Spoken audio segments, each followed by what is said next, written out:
Anna and Lisa knocked on Jack's door to claim his manly body, claiming they needed shelter from the rain to stay the night. John initially intended to refuse, since his wife and child were away on vacation, and hosting two beauties seemed a bit inappropriate. But Anna suddenly sneezed, and it instantly touched John's heart. Seeing the two beauties looking like drowned rats, John cast aside his old-fashioned notions, and gallantly invited them inside. Seeing them soaked through, John promptly fetched towels for each, and began brewing coffee to warm the two beauties. Meanwhile, the girls changed into bathrobes and returned, asking John to dry their clothes. John readily agreed, but just as he placed the clothes in the washing machine, a commotion erupted outside. John rushed out to investigate, only to find the girls already partying. Not only had they turned on the record player without permission, they'd even picked up John's dog. As a dog-obsessed maniac, John's heart skipped a beat. He quickly snatched his dog back. The three then began chatting casually. When they learned it was John's birthday, the two beauties immediately offered their congratulations. This left John feeling terribly awkward, so he quickly excused himself and moved to the nearby sofa. But even then, the two didn't let him off the hook, flooding him with lewd remarks that made John's face flush crimson. Just as he was at a loss, Lisa suddenly claimed she felt exhausted and went to take a shower in the bathroom. John breathed a sigh of relief upon hearing this. Anna,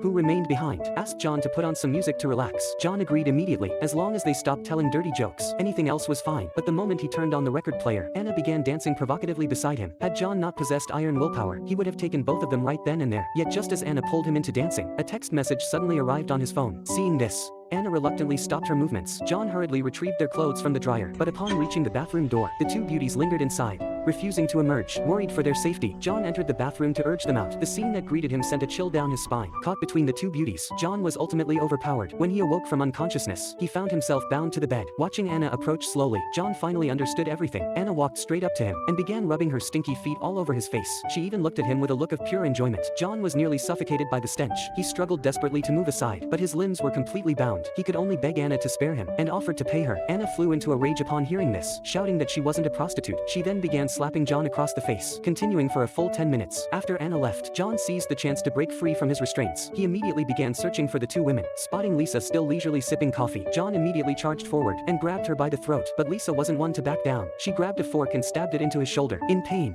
John quickly collapsed to the ground. The ruthless Lisa continued twisting the fork in his flesh. In just a short while, John passed out. When he came to again, he found himself bound to a chair. The two beauties had now donned his wife's clothes, ready to continue tormenting John. Learning of John's fastidious nature, they wasted no time ransacking his house. After a frenzy of destruction, they dug a pit in the yard, intending to bury the ungrateful John alive. They dug relentlessly until dawn. Finally, they dug a pit over a meter deep. They shoved John straight into it and began shoveling dirt on top. Before long, only John's head remained exposed. Now utterly terrified, John never imagined they'd go this far. He desperately begged for mercy, but Lisa gave him no chance. She picked up a stone slab, ready to crush him. Anna just watched the spectacle. John screamed for help. The slab crashed down beside him. They hadn't truly struck him down, merely seeking to taunt him further. For in all their hunts, John was the only man who'd ever refused them. So they decided to show mercy, settling for ruining his reputation, rather than taking his life outright. With that, they uploaded footage of their tryst through John's social media. Then they shoved the phone right in front of John. After doing all this, the two beauties left the scene, ready to hunt for their next lucky victim. John in the yard was on the verge of collapse. Watching the video's views keep climbing, he strained every muscle to reach out with one arm, trying to take down his own video, but he accidentally knocked the phone over, and even gave himself a like 0.